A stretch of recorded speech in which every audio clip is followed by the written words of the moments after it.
I'm Steve Wright, live in Chester. I was diagnosed in June earlier this year with prostate cancer, and that came about because last February I'd had quite a few colds and my wife suggested I have some blood tests. The GP was very good about that, and one of them came back with quite a high PSA, and that was the indicator that suggested that maybe things might not be right with my prostate.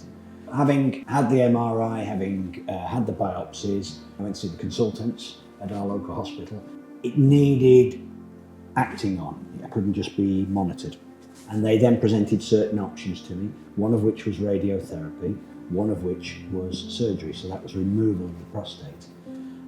Neither of them sounded particularly wonderful, but we went away and we made our decisions, and I decided to go with surgery. And from that point then I was in the system, and I had an operation lined up for early September. My first operation was cancelled. My wife and I decided to go away on holiday, went to Spain. I came back about the 20th of September. My operation was lined up for the 24th of September. She was reading the paper and she said to me, "There's a piece in this paper about a treatment." She called it a new treatment. And I kind of raised an eyebrow and thought, I don't know.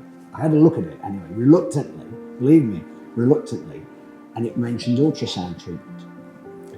That weekend, I started doing some research on the internet, more than I'd ever done before in the months leading up to that, because I'd made a conscious decision not to sort of trawl the internet looking for solutions. I was going with what the experts had told me.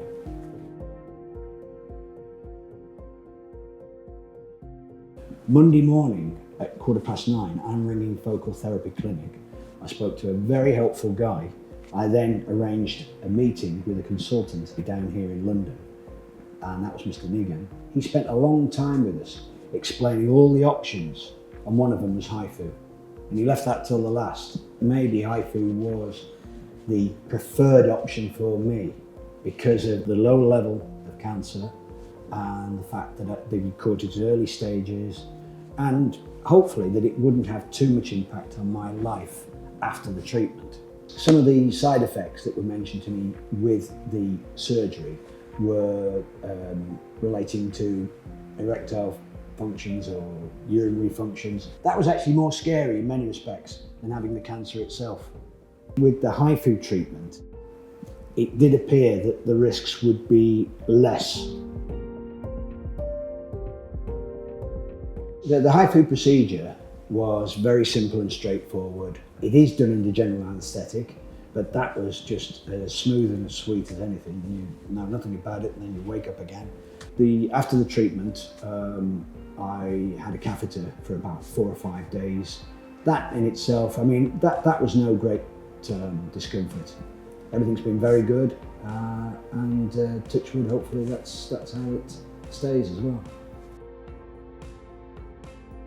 I'm frustrated about the fact that HIFU wasn't presented to me at the time of my initial sort of diagnosis. But my hope is that going forward, men in my situation probably maybe do just take stock a little bit and also look at some of the options that are open to them, other options rather than just surgery, because it's pretty life-changing surgery, and I think it obviously concerns and probably scares a lot of men.